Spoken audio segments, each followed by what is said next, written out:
Good evening, Professor. I don't know, I'm assuming it's evening when you're grading this, so I'm saying good evening. But here I am about to show my four code. Let me get rid of this. My four codes for Lab 4. And the first code I'll be going over is the head injury criterion code, which is equations we used to predict the likelihood of head injury based on acceleration data measured during a crash. Hence why we use this equation in the first place and why we're modeling this in Python. So as you can see here, this is the head injury criterion with the airbag, and here is the one without an airbag. And the rest is just for extracting and plotting the data. Let me clear this console and run it.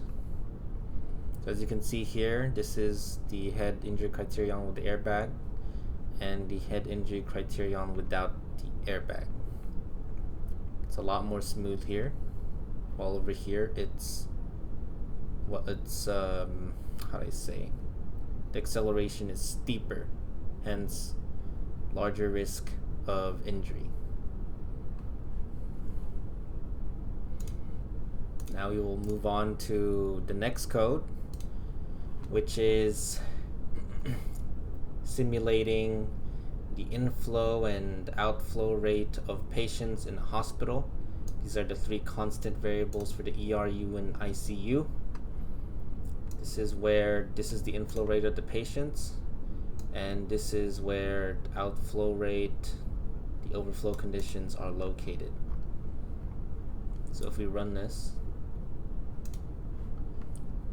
we're supposed to have a test case. So this test case, actually, to make this make more sense, let me make the inflow rate 1,000. So as you can see, this should be 0.5. There we go.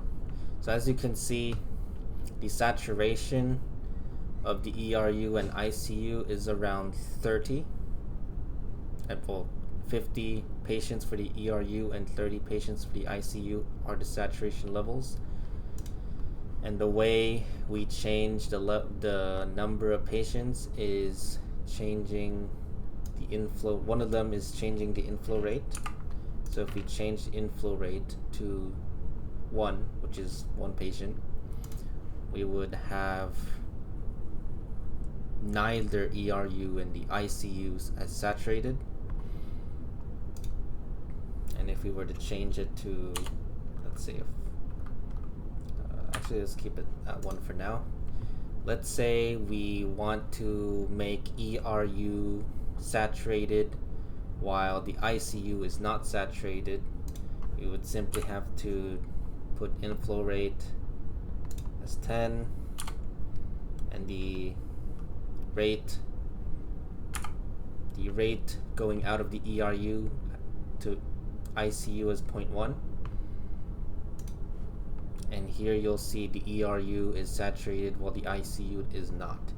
If we want it the other way around, where the ERU is unsaturated but the ICU is, then we simply change the rate going out of the ERU to, let's say, 2. So essentially 2 patients are going out of the ERU every time 1 patient goes in.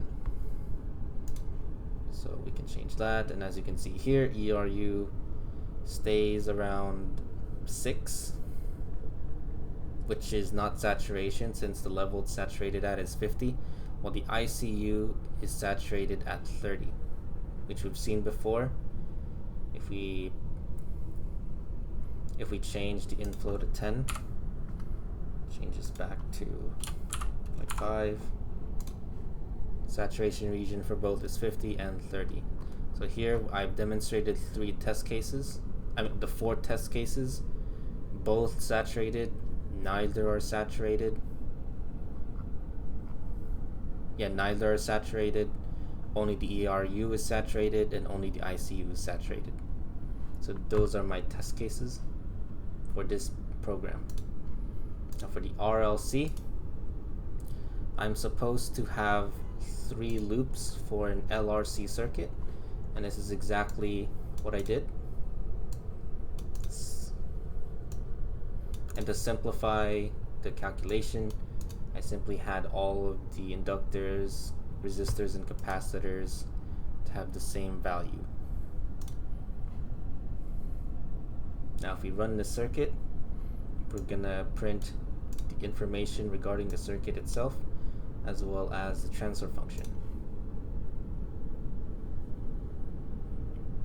Just have to wait. The transfer function takes a while, so it usually takes around 10 seconds to load up. So once it loads, it will show transfer function of every node along with their gain and zeros. So the equation is pretty big, but the transfer function essentially starts here, and yeah, it's a lot of math, but it does do all the nodes: VN7, VN6, VN5, and the rest is somewhere in this mess. But that is essentially the LRC circuit with 3 loops, and here we have the transfer function.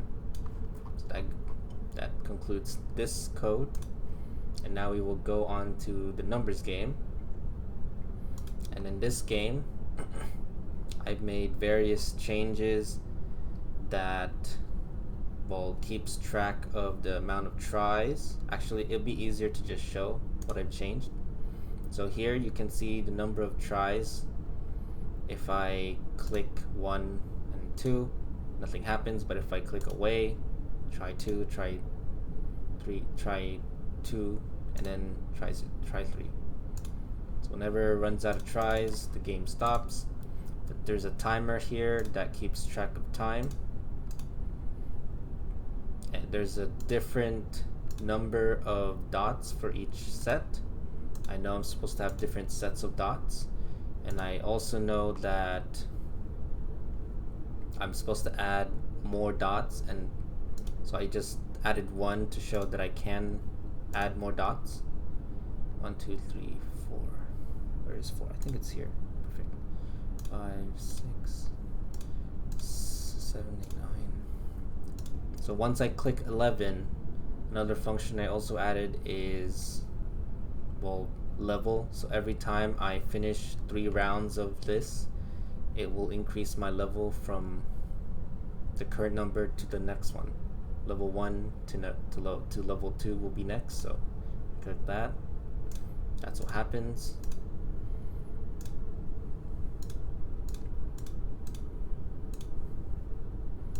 Yeah, just assume that, actually just assume that the next level will be level 3. You can play with it if you want to check, but essentially those are the changes I've made in this code.